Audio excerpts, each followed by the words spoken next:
We're back. Good morning, everybody. It's Wake Up and Ball, powered by BetUS Sportsbook. I'm Richie, he's TD, and we're excited to give you guys our divisional playoff predictions, final score predictions, final previews, all the latest news around the NFL regarding a lot of things in the NFL, okay? Coaching search, GM search, you name it. We're excited to bring it all down right here on Wake Up and Ball. Tony, good morning, my friend. Good morning, Richie. Wake up and ball. Let's get it, ladies and gentlemen. Get up. We got some work to do today. We got to have a great day. Each and every one of us. We got to achieve our goals today. Whatever's set forth, whatever you want to accomplish, I'm wishing greatness on each and every one of you, all right? Let's get it. Let's get it. Shout out to the chat. We appreciate all you guys tuning in. It's Wake Up and Ball. Man, they're saying it's more like sleep in the ball because we late, TD, man.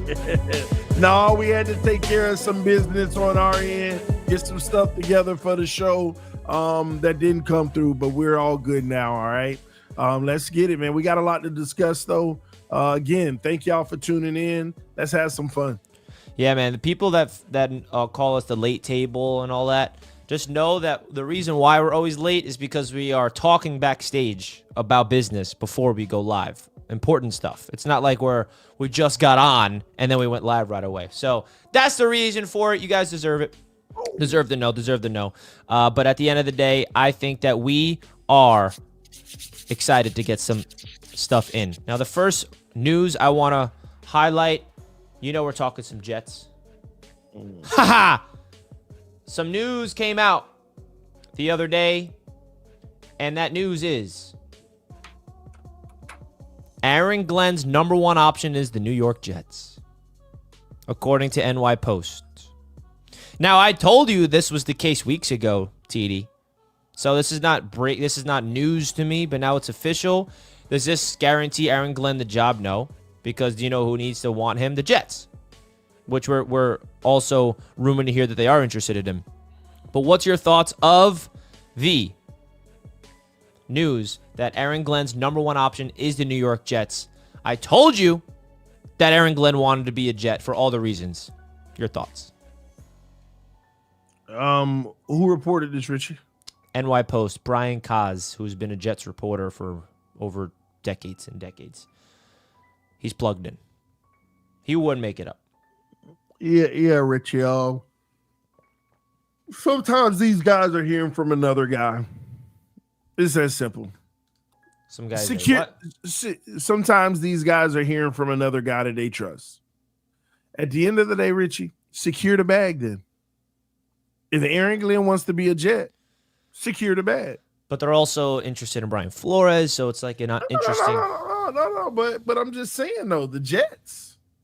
Come on now. They don't know who they want yet?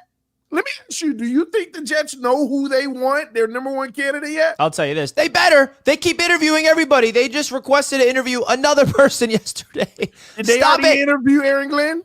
Yes. Then this virtually. See, this is the problem. Well, you can't hire Glenn, number one, because he's in the playoffs still active. So that's but regardless, here's where I got a problem with it. If you don't already know that's who you want, right? Well, we don't know. They definitely could. And that's the problem. If you don't know, like, sure. And I understand you're using an agency now that's interviewing everybody. But at this point, Richie, I got to be honest with you. Why are new names coming into this? I don't know. And Jets fans are getting kind of annoyed with it. I think a reason for it, though, is the 33rd team we hired. I think that my conspiracy theory of this, TD, is that they are getting these kind of no-names interviews. So when they get hired down the line, you can, there's more candidates that are potential head coaches. I think they're doing these people favors just by getting them interviews to get them on the map as potential head coaches down the line or something, because the amount of people we're interviewing is just absurd. We're interviewing the defensive coordinator of the Green Bay Packers now. I mean, you know what I'm hearing from you, Richie, right now? What? What is it called? The 33rd? What is it called again? The 33rd team. You know what I'm hearing? They're using the Jets to get their name out there, and they're using the Jets to potentially have clients. So, and what I mean by that is all those people they're bringing in, we wanted to bring you in because we've been noticing, the work that you've done as a coach. We want to become an asset so that if an opportunity does become available, we want to make sure you have a fair shot. They're networking right now, and they're using this as the perfect way to do it. And I commend 33rd Team for it, because that's all it's got to be. That's all it's got to be at this point. Y'all out here like I'm serious, man. Like, I don't even have a dog, and I heard y'all about to interview my dog groomer. I'm just saying it's getting to the point now, Richie. What if they work by the hour and this is why they keep milking it? No, I mean that's no. But here's the deal, Richie. What is this? Over 20? Like, you basically set up over 20 head coaching interviews? 17 we're at. Stop it. You already got the cream of the crop opportunity in front of you. I know. I don't get it. Just stop it. Just hire your guy. Yeah, they doing their thing. They got time. That's why. So you know what? You know what I'll say? Actually, requesting another interview gives y'all a lot of favor for Aaron Glenn. You're just killing time.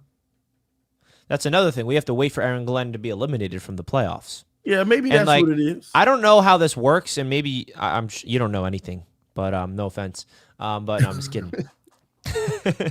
But like, if Aaron Glenn and the Lions go to the Super Bowl, like, do we have to wait? Like, could there be a verbal agreement that Glenn's the next Jets head coach?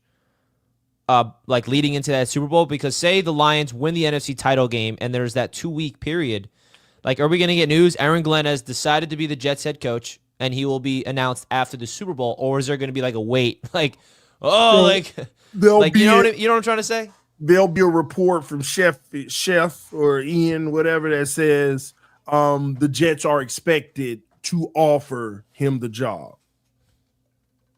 That's what'll happen.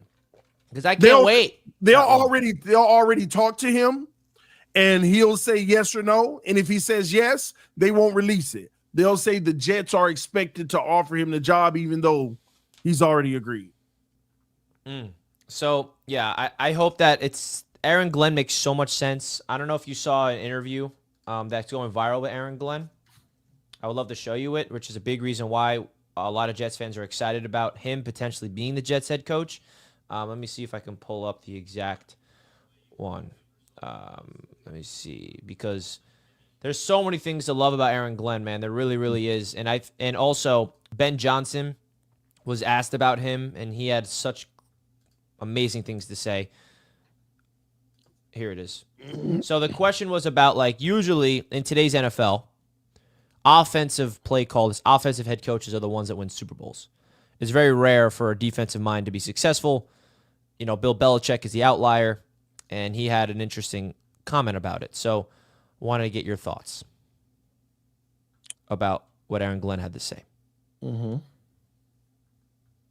As far as, typically, I mean, Bill Belichick is a shining example of a defensive coach who won Super Bowls, but typically it's offensive coordinators. They come from the offense who become Super Bowl head winning coaches. Yeah. Why do you think that might be? Is there? Well, I don't know if that's truly accurate. I can just go off the top of my head with Bill Carr, Mike Tomlin, Bill Belichick. That's won a ton of Super Bowls as a defensive coach. And here's the one thing that I would say about myself. I'm a coach. I just happen to be on defense. Exactly. I understand the offense just as well as a number of people. So if you want to hire me, you're going to hire a coach. You're not going to hire a defensive coach. I'm going to talk to the offense just as much as I'm going to talk to the defense. As far as, typically. Hire him, Woody. What are we waiting for? I mean, that is music to my ears after coming from a defensive-minded coach of Saleh where he didn't touch the offense. So what was your thoughts of that answer? Yeah, I that's exactly the mentality. That's exactly what it's supposed to be, a coach. And this is why I always preach, even to Dolphin fans, that a head coach's job is not to be on the offense or not to be on the defense. It's his job to manage the offensive coordinator and the defensive coordinator and scrutinize everything they're doing, dig into what they're trying to accomplish. That's what the head coach's job is. This is why I also, let me be honest with you, I don't really even like play callers that are head coaches. Now I know there's some great ones. I don't think but he would be. Yeah, I don't like play callers, on offense or defense. I want the coach. Like, here's what's funny about that. This is what a lot of people don't know.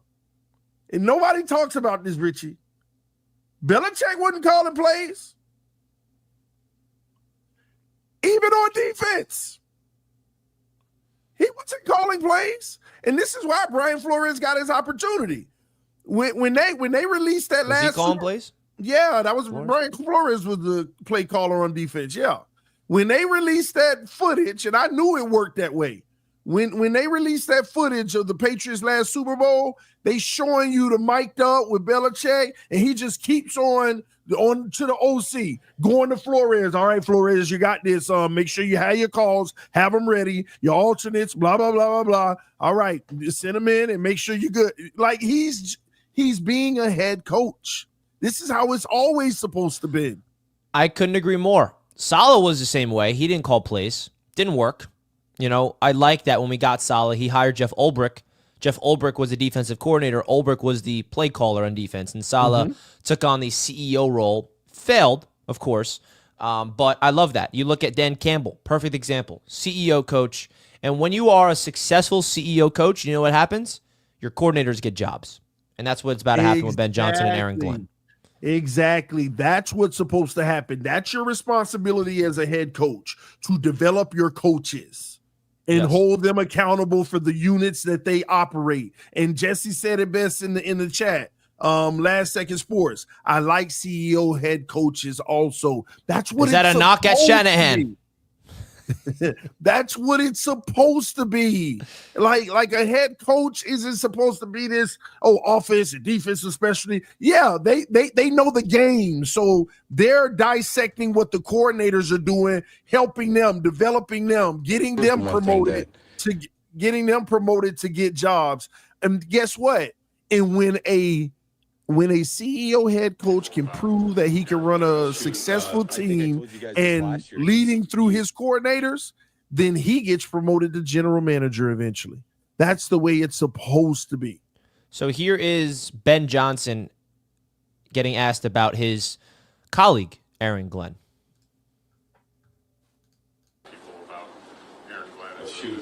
I think I told you guys this last year. He is beyond qualified right now. You hear all of our players singing his praises right now, and that's exactly what I would do. I would second that. I mean, he is more prepared to be a head coach than maybe anybody I've ever met. He wants that, and I think he's going to do a phenomenal job in charge. So obviously he's a colleague. He's going to hype his buddy up, so that's not shocking. But it's just cool to hear Ben Johnson, his perspective of Aaron Glenn. I've been hearing a lot of Lions players come out and talk about him, and they're like, yeah, Aaron Glenn is not good, because they don't want him to go. They don't want him to leave. So it's just interesting, man. Aaron Glenn is qualified for the job. Ben Johnson is singing his praise, and he was part of that turnaround. And, he was under Bill Parcells as a player, and I think that's my favorite part about him is there's a connection with – when you think of the Jets fans, when we think of our only good coach, it's Bill Parcells, right? Mm-hmm.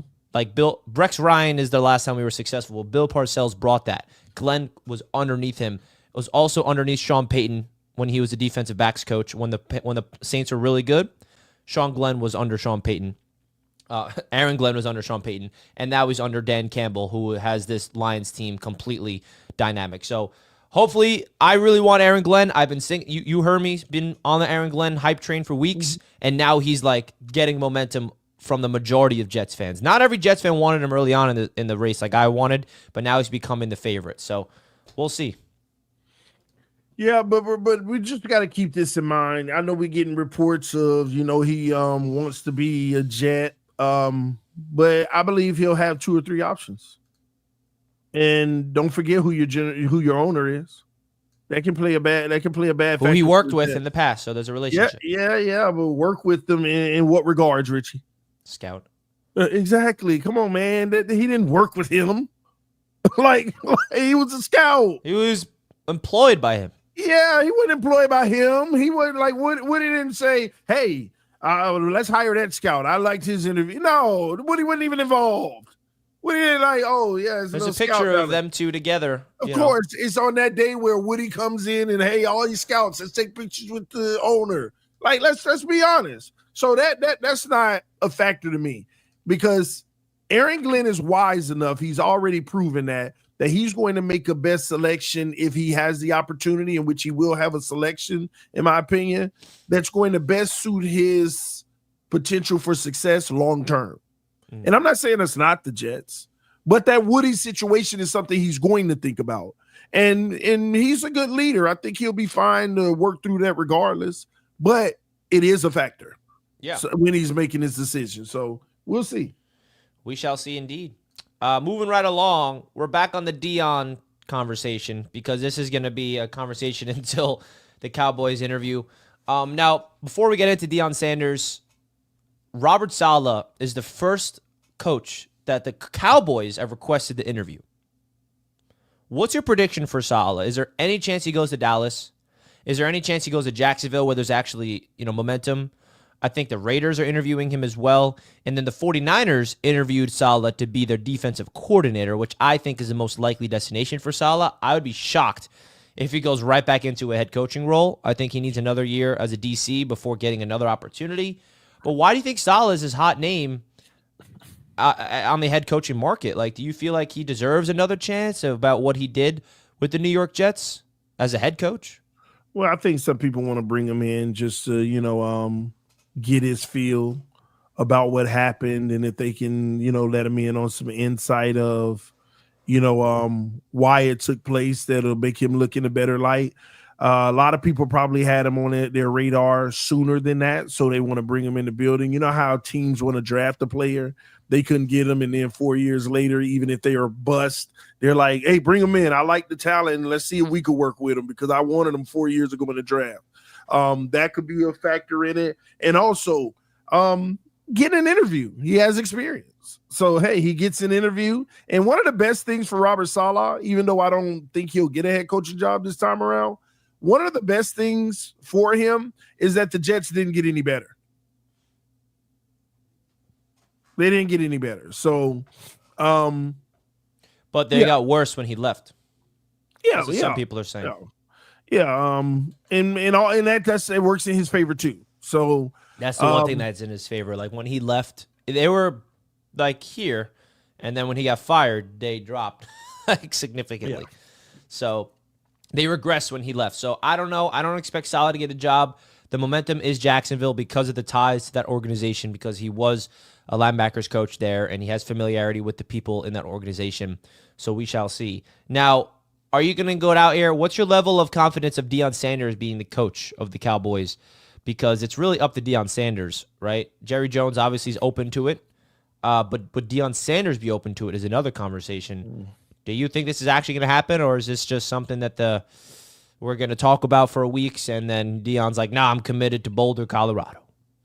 Yeah, I think he'll be committed to Boulder when it's all said and done at this point. Because it can happen, but it's so many things they have to do to make it happen. So therefore it won't.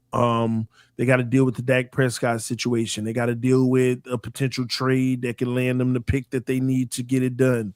They got to deal with, all the PR behind it. They got to deal with, just financially how they're going to manage everything. It's a lot. And again, I believe it can get done. It's just so many yeses have to happen before it does. And it starts with Dak Prescott. Hey, man, we're about to rebuild. And we paid you the contract. You're still going to get all your money. We want to look at potentially trading you to one of the top teams. Are you open to that? Because we're rebuilding whether you like it or not. And I don't want you to fall to the wayside and your stock to fall on a team that's rebuilding. At the end of the day, we're about to strip some of this talent, and this will probably be a lie, but I'd be like, we're considering trading Micah, CD. We're considering breaking the whole thing up and starting from scratch. Now we could do that with you, but at the end of the day, I'm trying to do a rebuild where I go a little bit cheaper at the quarterback position. So when your next contract is up, I'm probably not renewing it anyway, because it's really hard to to manage a team with a high cap hit like that. So we're here willing to eat it, but you're gonna potentially be on a team that's rebuilding and doesn't have much success for the next couple of years. And Dak Prescott probably be like, "Hey man, I got my money regardless. I'm getting it. So, all right, man, let's work this out. Hey, which one of these top 3 teams or top 5 teams would you be willing to play for? Which one of them?" So I think that's what it'll come down to if they really want to get it done. And Dak Prescott has to pick which one of these top teams. They make the trade, and then Deion got to do the rest. Say they got number 5. Deion, you got to do the rest. We want you here. We're going to draft your son, but now you got to make sure that your son is available at 5. Or we can make some moves to try to move up again, take number 5 and something else and trade with one of the top teams, but you got to make sure that they know where you want your son to go. And that's a lot. That's a lot. So they got to be on the same page and want to get it done for it to get done. And then you got to work through the Dak Prescott situation. So I'm going to say that he's going to end up going back to Boulder, not because he wants to. I truly think that he wants to take the Cowboys job, but he want to do it with his son. And if not, let me just stick around in college. Ooh. All right. So who should the Cowboys hire then if it's not him? That's the $1 million question, Richie. The Cowboys, like, oh man, I'm gonna be honest with you. The Cowboys got to get back to dominant defense. I know when Dak Prescott is healthy, they're going to be fine on the offensive side of the football. Well, you know what's crazy about that? I can understand the Saleh bringing him in, but I didn't even really truly consider this seriously. But Brian Flores probably would be amazing in Dallas. You got a quarterback that you can at least believe in. The offense is going to be okay, and they would probably draft Gentry, have a running back, and I think that would be actually a pretty doggone good combination in Dallas, having a Brian Flores, because you got defensive weapons, but y'all not putting it together. Y'all haven't put it together right, and that's why Saleh would be good too there. But again, I just don't think that Saleh will have an opportunity to skip the line like that over the guys that deserve their first opportunity, or the guys who have already been what some would say rehabbed that deserve a second opportunity. Saleh coming out of the Jets job has no rehabbing, so I don't know. Yeah, I think it's very interesting to see all of the interviews. We have the Raiders job as well that's open. You know who's the favorite for the Raiders? Who's that? Ben Johnson. Okay. Apparently, before the Lions playoff game or something, Tom Brady is on Ben Johnson coming from the Vegas. Brady's calling the Lions game this weekend, and he wants Ben Johnson. I mean, that seems very interesting. You think Tom Brady's impact is going to have we'll Ben see Johnson go over there? We'll see if his glaze is on full effect. Yeah, that's what I'm saying. I mean, this is the weird thing about Brady being an announcer, being affiliated with the Raiders. Like, he's calling a game where we all know Tom Brady's in the middle of a head coaching interview and GM, and you're about to call a game of a potential candidate that you're interviewing, Ben Johnson. So that's going to be interesting to see how the broadcast goes. Who do you think is best for the Raiders job? Ben Johnson, or is there someone else that you think? Oh man, that job there. I would go in the same building, both of them. Ben Johnson or Aaron Glenn would be a nice addition. Did Aaron Glenn interview with them? I believe so, yeah. Aaron Glenn basically interviewed with everybody but the Patriots. Yeah, Aaron Glenn. I would like to see him over with the Raiders. I think that would be pretty good. Remember, this is a CEO coach, right? you want to get him started because technically a CEO coach is a general manager in training. That's what it's supposed to be. And you want to get him in that Raiders situation because that's what they're going to they're revamping this thing. But going to an established team already, trying to figure out the current pieces and how to win with it, none of them are his personnel. None of them are his guys.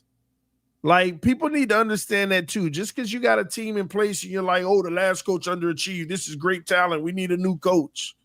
Some of these guys are like, yeah, but this is still the other coach's vision.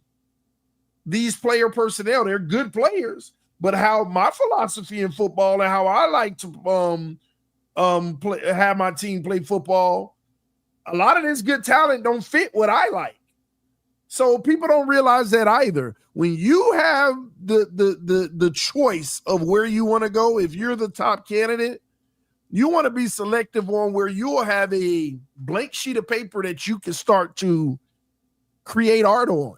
So that's how I feel. I just feel like the Jets are automatically 2 years away from any vision he wants to transform of being optimal, you know? Because you got a lot of contracts that you got to hold on to for a year or two. You got to figure out the Devontae Adams situation, Aaron Rodgers situation, so many different ones. So I think Aaron Glenn would be great in the Raiders situation and the Saints situation because, again, both of those franchises are closer to a reset of starting to build new than the Jets are. Yeah. Or the Jags are. We'll see. I think it's going to be interesting. I think there's a lot of head coaching candidates, and the first domino fell with Vrabel, of course, and now we'll see where it goes from there. As the Patriots officially hired Mike Vrabel, what's your expectation for Vrabel? I mean, like, in year one. I mean, we got to see what the heck they do in the offseason in terms of talent and trades. Like, are they about to be super aggressive, trade for a number one receiver, sign a number one receiver? Like, if you're the Patriots, where should you go in the draft at number 4? A receiver, potentially, a Travis Hunter? Like, what's your perspective of the New England Patriots now? I'm going to give it a hiring jump. Mike Vrabel. I'm going to give it a jump. Year 1, 7 wins. Year 2, 10. Because you got to go in there and figure out what you want and what you don't in Is year there a 1. chance that Drake May has that year 2 jump and it's 10 wins next year? That's very possible. Great coaching, good structure. You know, Vrabel's going to want to run the football and be led by defense and then let his guy make some plays.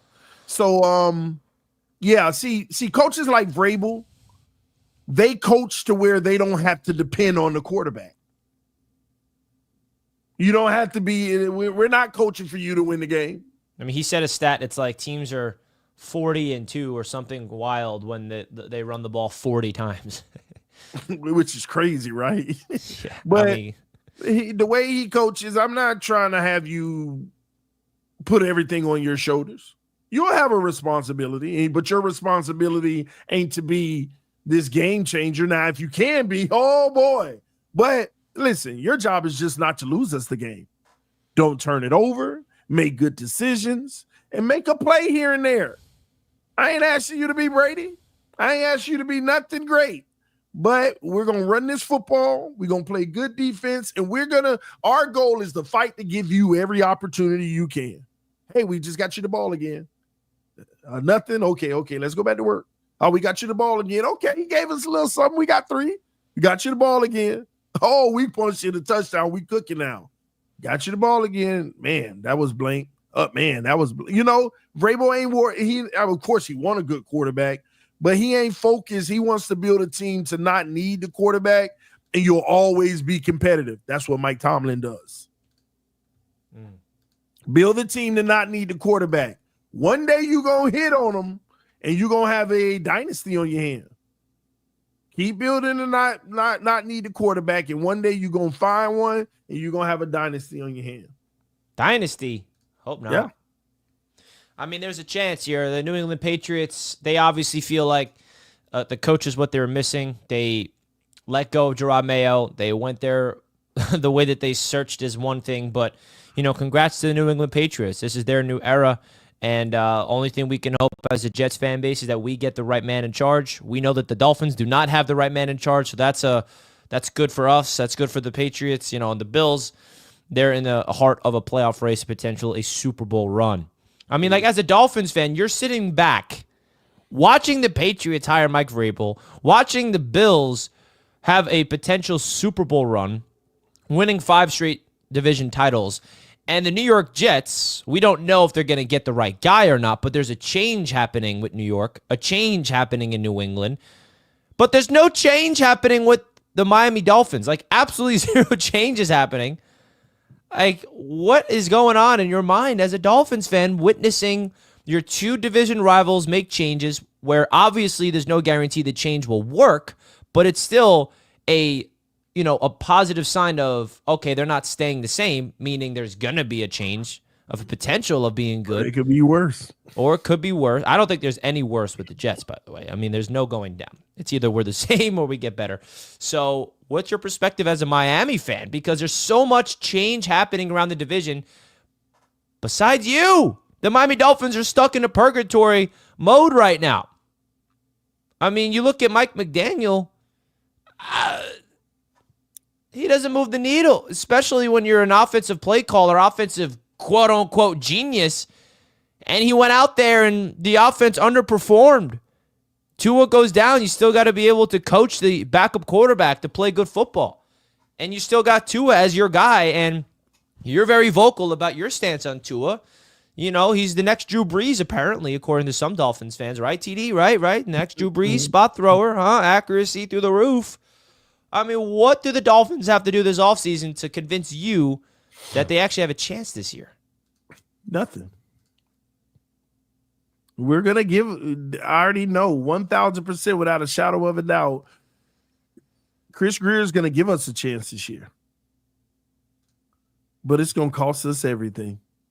I know. I've seen this play out before.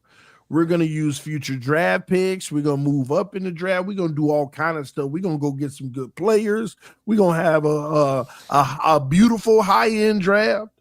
We're going to restructure contracts and sign all kind of free agents, some of the best. They're going to be like, this Dolphin team is unreal. If you look at what they did in free agency, they addressed the O-line with top flight players. They went in the trenches on the defense and got some weaponry and spent some money. They got another wide receiver weapon. I wonder if they're trading Tyreek, but nope, they're keeping him with the new wide receiver. Oh my gosh, they loaded up at safety. They bring in 3 guys, 2 of them at the time. I mean, they're going to, because he's on the hot seat. This is what general managers do. They spend the whole future when they on the hot seat to try to extend that seat another year. So I already know what's going to happen. So we're going to have one of the best rosters. We're going to make the playoffs. And we're probably going to lose in the first round again. And then all of them will be gone. And then when Dolphin fans will be sad, but they should be glad because we will be moving on to better days. Now, the worst case scenario for the Dolphins, Richie, that's going to have Dolphin fans more delusional than they have ever been, is if we take all that big old loaded up roster and we win our first playoff game and lose in the divisional round the next week. Oh, that's progress. Oh my gosh, y'all don't realize we bought a team that should win 3 Super Bowls in a row, and we won 1 raggedy playoff game against a wild card team that probably shouldn't have been there anyway. And then we got bounced against the real team in the second round. That's so Dolphin. We'll take that next step to just make us 10 times more delusional. So I'm just ready for the next season to come and go so we can move on, because all of them getting fired after this year, if you ask me. Unless we have that full season that I think is so Dolphin. We enjoy it. We know misery. It's probably bound to happen that way. So we'll see. Wow. That's interesting stuff. We'll see what the Miami Dolphins do this offseason to try to sell some hope. Sell some hope. We shall. Oh, they're going to sell it better than they ever have this year. So is the MVP a lock for Josh Allen? You mean Lamar Jackson? In terms of who's going to actually win the award? I mean, it's a lock for Lamar Jackson. He already won it. The votes are in. The votes are in. So? Yeah. Listen, the same people that vote for MVP vote for All Pro. You don't make this man an All Pro and say he not the MVP. And then have that wide of a gap on the voting. You don't do that. Yeah, I mean, it'll be the biggest sham of all time. It's like, oh, well, you're just giving players stuff. Listen, do you know what being selected first team All Pro means? You are the best. Now, value is the award. Nobody want to hear that. You are the most valuable because you're the best player. You're the best player. So at the end of the day, I think they've already voted Lamar Jackson the MVP. And again, I think some people did flip their vote to Josh for MVP. But when you saw the gap on All Pro, they ain't gonna get enough flips. You can't have like when you look at it, Richie, 50 votes, right? Like, do you have the All Pro voting up for first place? No. It was like 33-17 or something like that. For first place vote, right? Yeah. Yeah. So when you think of it, if that's the case, right? 33-17, you got to look at the gap.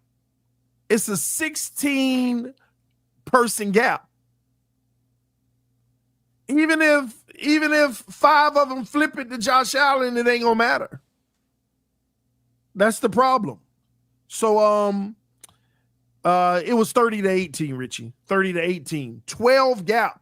See, I would have thought that it would be a 27-24 or something like that. But 30-18, 30 people said Lamar Jackson first team All Pro. Yeah, man. I know you'll get a few flips. Do they ever come out with the MVP voting numbers? Yeah. Yeah. You'll see what I'm saying. You'll see some people did flip it.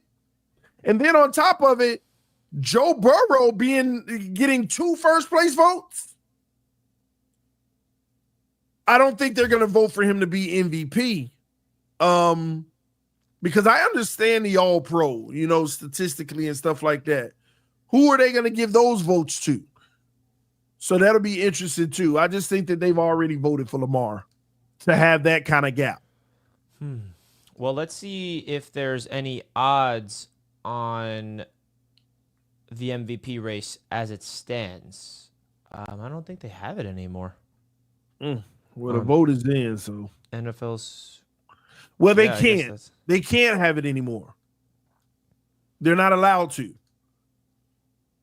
Because what would stop me as a writer to go, you know what I mean? Because these writers talk. Yeah. Okay. And somebody already knows who the winner is because they're already preparing for that night. So, yeah, that has to be gone. All right.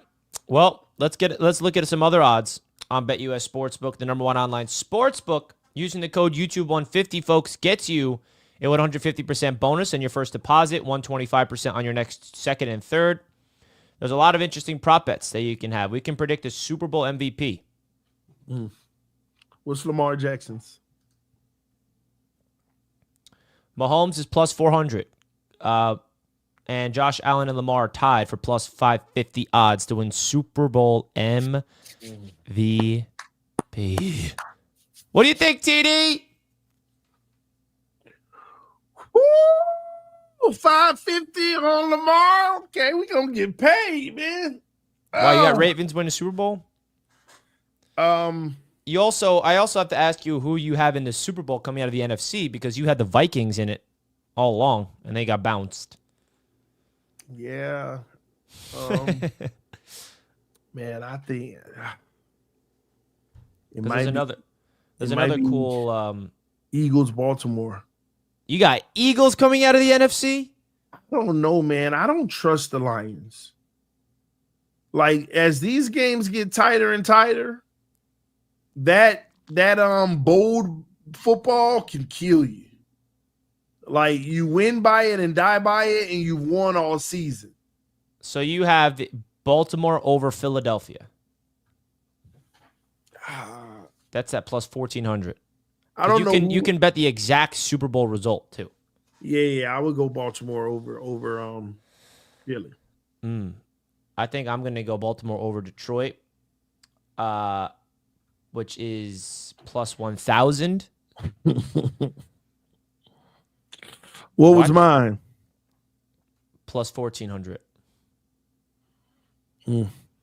But like, what if this Super Bowl's weird? Anyway, Richie. What if this Super Bowl's weird and it's Rams Texans? I was just going to say, who, like the Rams Texans? Yeah. That would be insane.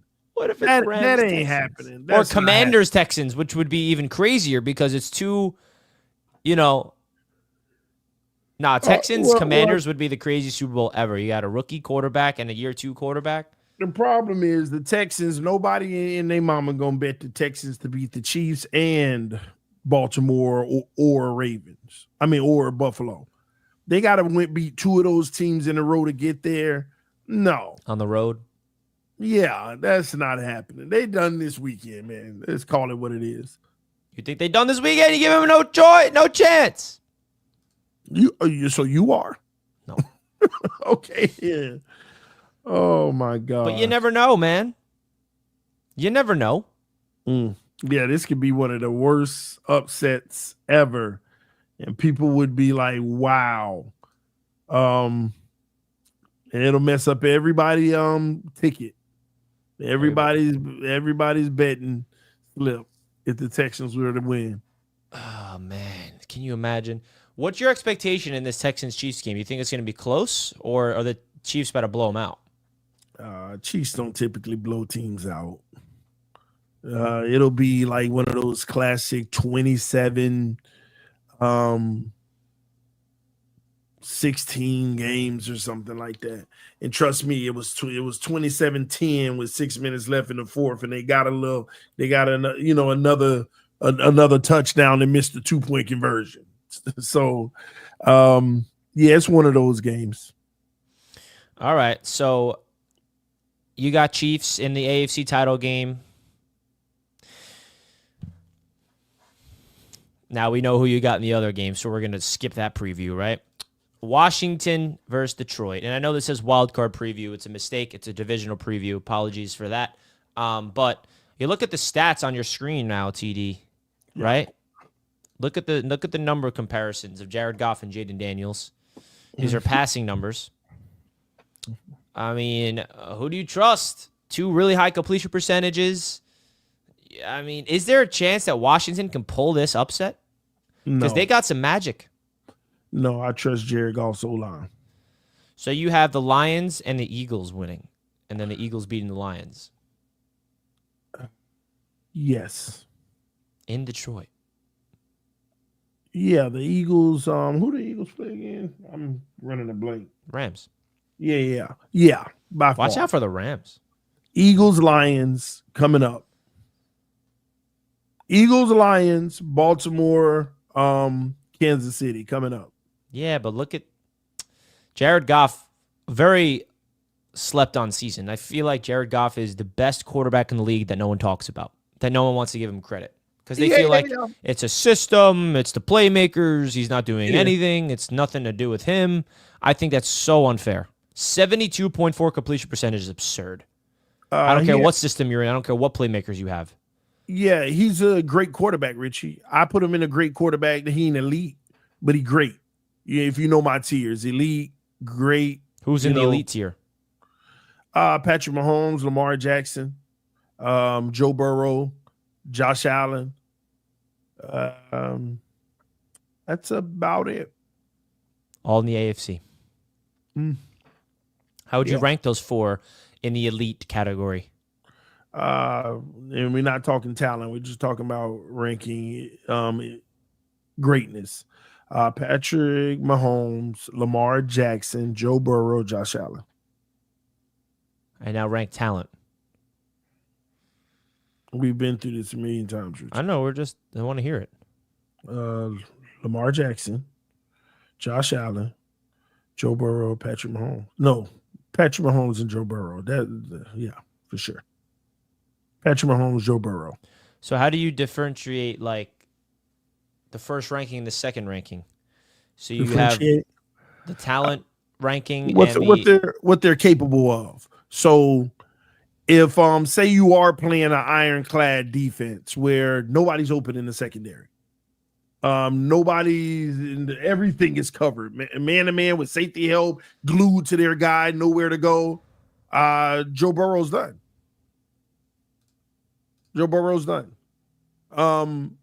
Next up, same situation happens. Mahomes isn't done. He can evade pressure and extend plays, but he's not as effective as the other guys getting downfield, but he got a clutch ability that trumps him over it trumps him over guys like Joe Burrow and stuff like that. who does? Mahomes. That All clutch ability, that wow, that amazing, that it factor. Talent. Is That's what that's called, which is why it he's the most talented quarterback in the league. But Lamar Jackson is the most talented quarterback in the NFL. There ain't nothing he can't do. I'd still say Mahomes is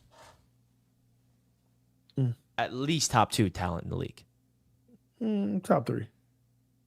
You're still running on that? You're still gonna double down on Josh Allen being more talented than Mahomes?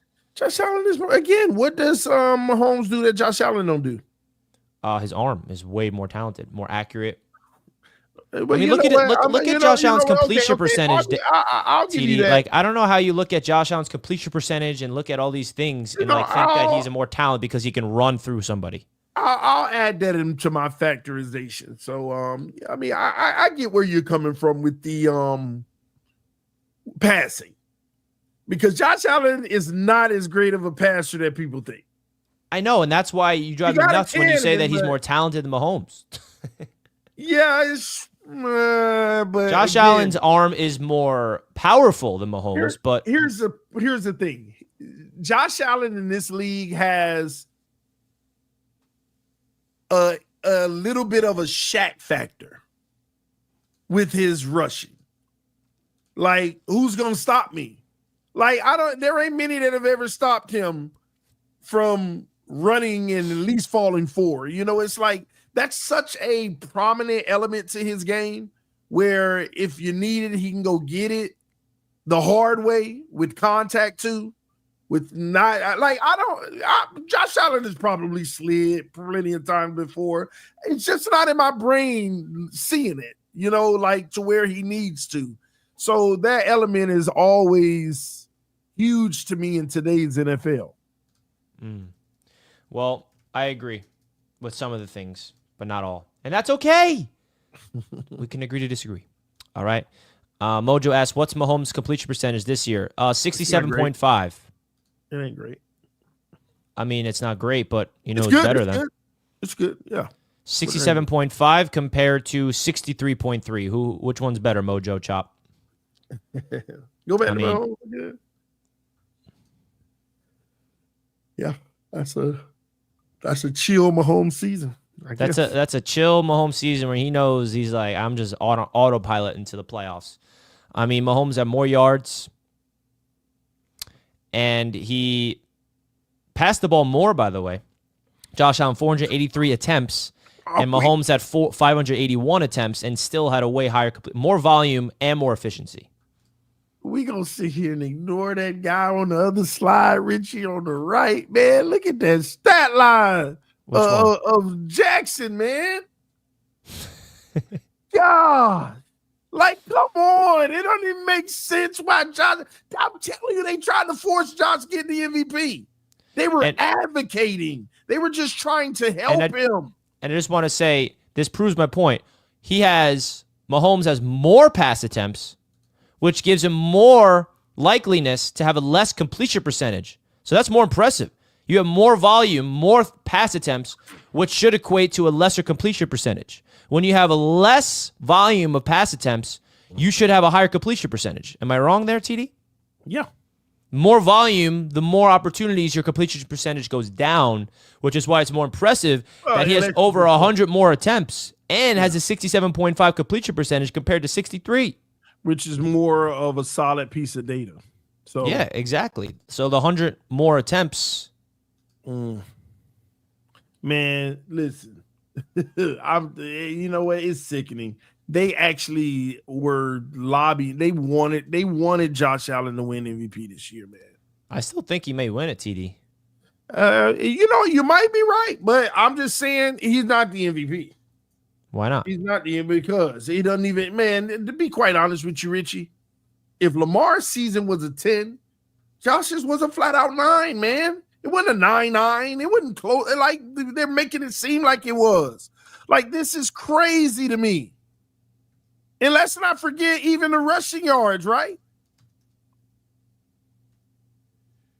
Like, come on, man. Look at the passer rating. 18-point difference. Oh, we're rushing touchdowns. Like, the only category in the total like, this is crazy. This is crazy to me. Well, I think that is an interesting debate, and it will finally be solved.